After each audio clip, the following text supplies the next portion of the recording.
What's going on? And before I get into my commentary, I want to bring some attention here to the gameplay. You guys, be sure you check out this gameplay. Keep an eye on the scoreboard on the left-hand bottom right corner there. This game is intense. For me, it was, at least, from what I remember.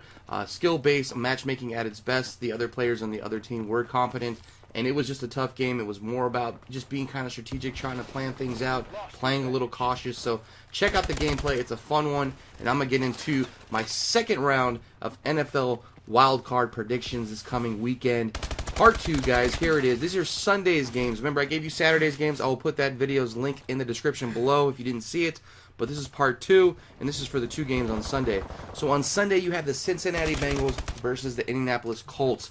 The Colts are 4.5 point favorites, so it's Colts minus 4.5. The over and under is 50 points combined total.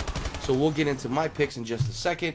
If you guys were unaware, the first time they played this season, the Colts and the Bengals, that is, the Colts ended up winning 27-0, but that's the regular season. This is playoffs, completely different time, completely different game. So it's going to be probably quite a close game, I think. It's not going to be a blowout, that's for sure. The Colts pretty much don't have any concerns with too many injuries, except for one major one. The offensive line is pretty banged up. They have been going through a bunch of different rotations with offensive linemen, and of course that directly affects Andrew Luck's ability to pass the ball and get his completion percentages up.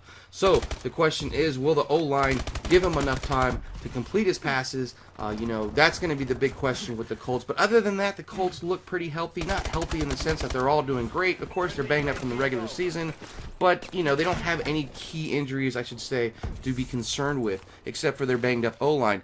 The Bengals, on the other hand, the only big injury they have, I would say, at the moment is A.J. Green. Of course, he's going through the NFL's concussion protocol. He did get a concussion, and the question is, will he play? He did not practice, I think, this week on Wednesday, and everybody is wondering whether or not he'll play. Of course, it's going to be a big impact on the game if he does not play. Overall, I think, though, the Bengals will depend ultimately heavily in their rushing game. It does relieve a lot of pressure off Andy Dalton's shoulders, and then the same thing with A.J. Green if he does come back and is not 100%. But speaking of Andy Dalton, of course, like Cam Newton, Andy Dalton has yet to win a playoff game. The last 3 seasons, he's led the Bengals to the playoffs, but he's 0-3 in postseason games. And his total QBR, I think, has declined each year he's been in the playoffs. So the big question is, can Andy Dalton get out of this slump? Will this be the game that he finally puts it together and puts it together for a victory for the Cincinnati Bengals? Who knows? I'm not sure. To be honest with you, I think the Bengals are going to need a lot of luck to get out of the Indianapolis Colts arena there with a victory. But unfortunately, hey, luck plays for the Colts. So, again, though, you have to think about it this way. The Colts are pass-heavy versus the number 2 pass defense in the Cincinnati Bengals. They do have a very dependable pass defense. So that's another interesting thing that goes into play. Of course, that also goes into the O-line, keeping Andrew Luck safe. But overall, I think if Andrew Luck gets time to throw on Sunday, Cincinnati will likely be headed home, one and done again. That's just my personal opinion. The final score being Bengals 20, Colts 23. Take the Bengals plus the 4.5 points because I think it's going to be a close game. I don't think it's going to be a blowout, so I would probably take the points in the situation. And I also don't think that it's going to be over 50 points, so I would take under 50. So again, final score, Bengals 20, Colts 23. The second game of Sunday comes at us from Dallas. This is the Detroit Lions versus the Dallas Cowboys. This is my favorite game for the weekend. Out of all 4 games, the Cowboys are 7.5 point favorites, so it's Cowboys minus 7.5. The over and under is 49. Here, like I said, you have a top-rated run defense of the Lions against the top, one of the top running backs in DeMarco Murray. The explosiveness of the Cowboys' offense. Of course, their defense is not the greatest, but it does the job, allowing their offense to put a lot of points on the board and, give up a little bit, but not too much points on their side.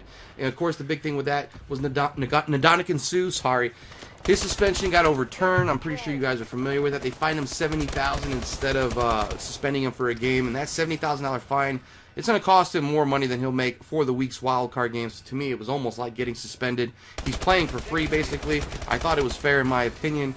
But I think overall, the Cowboys pounding the ball with Murray will allow the field to open up for Romo and Dez Bryant, who all guys know Dez Bryant has had a remarkable season. And the Cowboys overall have looked great this season with the balanced attack on offense. So, best game of the week for me, final score, Lions 24, Cowboys 34. Take the Cowboys minus 7.5. I think they're going to win by more than that regardless, and I would take the over 49 combined total points. You guys, thanks for all your views, all your subscribes, all your likes. I appreciate it all. Hope you enjoyed this little bit from me. See you guys in the new year. Happy New Year, guys.